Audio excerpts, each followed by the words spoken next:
뉴스 속 경제 이슈는 더 쉽고 깊게, 최신 고용 동향은 더 빠르게 전해드리는 고용브리핑 365 시간입니다. 김지수 기자와 함께합니다. 어서 오세요. 네, 안녕하세요. 네, 오늘 어떤 이슈가 있을까요? 네, 드라마 오징어 게임과 영화 기생충 공통점을 꼽아보자면 우리 사회의 양극화와 불평등한 현실을 좀 적나라하게 보여줬다는 점일 텐데요. 네. 이런 점이 이제 세계적으로도 공감대를 이끌어내면서 많은 인기를 끌었죠. 특히 한국의 경우에 이제 소득 불평등이 큰데 이렇게 된 주요 원인으로 대기업과 중소기업 간의 임금 격차가 꼽히기도 합니다. 사회적 문제가 되고 있을 정도인데 노동시장의 양극화 현상이 미치는 영향 첫 번째 이슈픽에서 짚어보겠습니다. 네, 실제 우리나라 소득 불평등이 다른 국가와 비교했을 때도 굉장히 높은 수준이죠. 네, 우리를 비롯한 이제 OECD 나라들을 이제 직접적으로 이제 각 나라의 통계청이 수집한 가계 금융 정보를 갖고 이제 분석을 해보면요, 한국은 개인 간 소득 차가 이제 꽤 큰 편입니다. OECD 31개국 중에 7번째로 소득 불평등 수준이 높습니다. 물론 이제 출발선이 이제 과거와 달리 더 급격하게 차이가 나는 것도 원인이지만 문제는 이 출발선의 차이를 메꿔줄 일자리에 있어서도 임금 차이가 이제 크기 때문입니다. 네, 그렇다면 실제로 대기업과 중소기업 간의 임금 격차는 얼마나 되나요? 네, 이제 중소기업 같은 경우에 하청에서 또 하청으로 이어지는 그 구조 안에 놓여져 있는 경우가 많습니다. 네. 한 대기업과 이제 1차 하청업체의 임금 구조를 비교를 해봐도 이제 차이가 뚜렷한데요.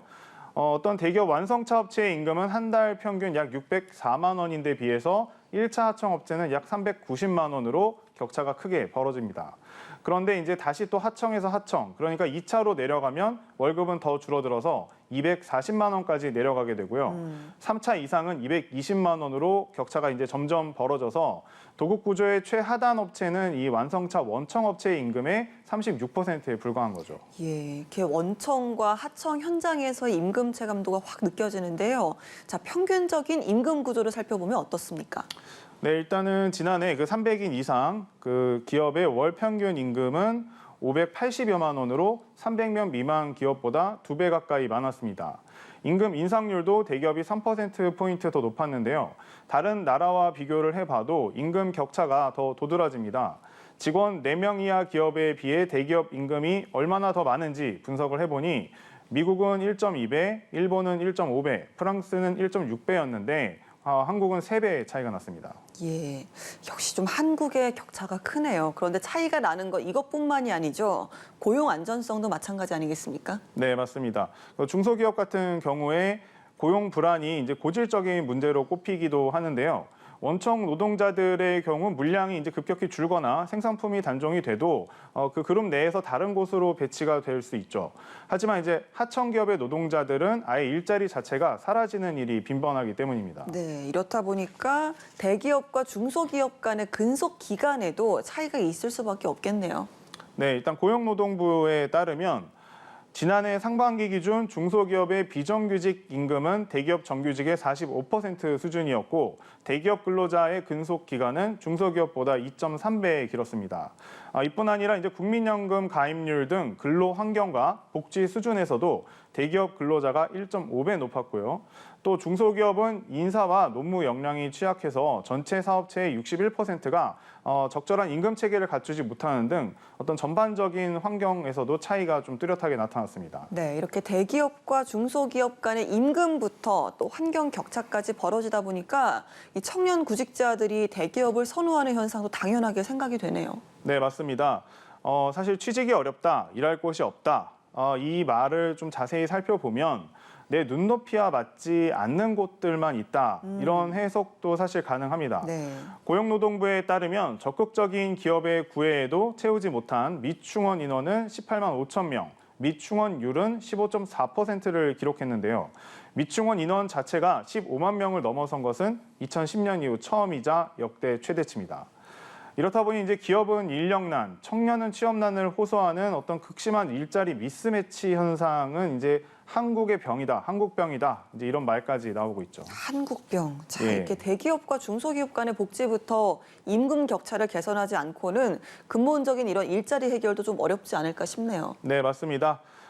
청년 노동자들의 일자리의 대다수를 차지하는 이제 중소기업을 등지고서는 청년 실업 문제를 해결할 수가 없는 거죠. 이제 근본적인 해소 방법은 대기업과 중소기업 간 임금 격차를 줄여야 되는 건데 기업의 여력만으로는 사실 어려운 점이 많이 있습니다. 그래서 정부에서도 중소기업 취업 시에 이제 혜택을 주는 제도들을 현재도 운영을 하고 있고요.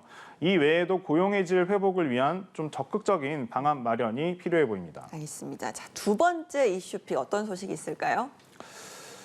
직장인에게 이제 체력만큼이나 이제 중요한 것, 당연히 이제 정신 건강이죠. 이제 스트레스가 쌓이면 컨디션이 좋던 몸마저 이제 무너지기 때문인데요. 이렇게 중요한 직장인의 정신 건강에 가장 큰 영향력을 가진 사람을 두 번째 이슈픽에서 준비해봤습니다. 네, 직장인의 정신 건강에 영향력이 큰 사람. 아무래도 직장인들이 가장 오래 머무는 회사에 있지 않을까요? 맞습니다. 이게 웃을 일이 아닌데요. 예. 그 영국의 UKG 노동인구연구소에서 10개국 3,400명 직장인을 대상으로 조사한 결과를 보면 직장인의 69%가 정신 건강에 미치는 영향의 가장 큰 존재로 직장 상사를 꼽았습니다. 평생을 함께하는 배우자와 거의 비슷한 영향력을 보여줬다고 합니다. 네, 직장인 대부분이 가장 오랜 시간을 보내는 곳이 바로 일터니까 이제 영향을 좀 크게 받는다. 이렇게 좀 이해할 수 있을까요? 맞습니다. 특히 직장 상사에게 받는 압박 등 부적정한 어떤 부정적인 스트레스가 일차적인 그 상황에 그치지 않고요. 가정, 생활, 일상, 인간관계 전반적으로 다 영향을 미친다고 답을 한 이들이 많았습니다. 결정적으로 78%는 스트레스가 업무 성과에도 부정적인 영향을 미친다고 봤습니다. 김지수 기자는 어떠세요? 좀 직장 상사로부터 많은 영향을 받으시나요?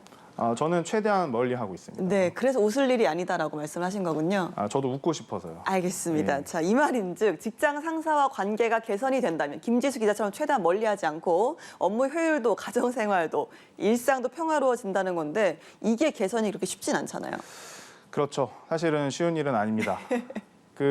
이번 설문조사에 참여한 10개국 직장인들 역시 40% 가까이는 거의 상사와의 관계 개선을 위한 노력을 하고 있지 않다고 말했습니다. 직장 결정에 있어서도 응답자의 80% 이상이 고액의 연봉보다는 정신 건강을 지킬 수 있는 직장을 선호한다고 답했는데요. 자, 이렇게 좀 서로 노력을 해서 관계 개선이 이루어져야 궁극적으로 업무 효율성도 생길 텐데요. 그런 만큼 회사 내에서도 이런 부분에 대한 관리도 좀 이루어진다면 좋을 것 같습니다. 네, 맞습니다. 사실 회사 차원의 적극적인 결정이 필요하겠죠. 전문가들은 이제 직장 내 리더들이 직원들의 정신 건강을 긍정적으로 이끌 수 있도록 노력을 해야 된다. 그런 환경 조성이 중요하다 조언을 하고요. 예를 들면 이제 어느 한 팀원에게 너무 많은 업무를 주지 말고 직원이 힘들거나 도움이 필요한지를 잘 살피고 공감할 것을 권하고 있습니다. 또 소통을 하기 좋은 상사가 되도록 조금 더 권위를 낮출 필요가 있다. 그런 이야기를 하고 있습니다. 네. 자, 열심히 일을 해도 나갈 것만 많은 요즘 같을 때 또 회사 내에서 직장 상사로 인한 스트레스까지 크다면 더욱 힘들 것 같은데요. 여러분의 정신 건강은 어떻습니까? 맑음입니까? 흐림입니까? 답변은 듣지 않도록 하겠습니다. 오늘도 김지수 기자와 함께했습니다. 고맙습니다. 네, 감사합니다. 네, 지금까지 고용브리핑 365였습니다.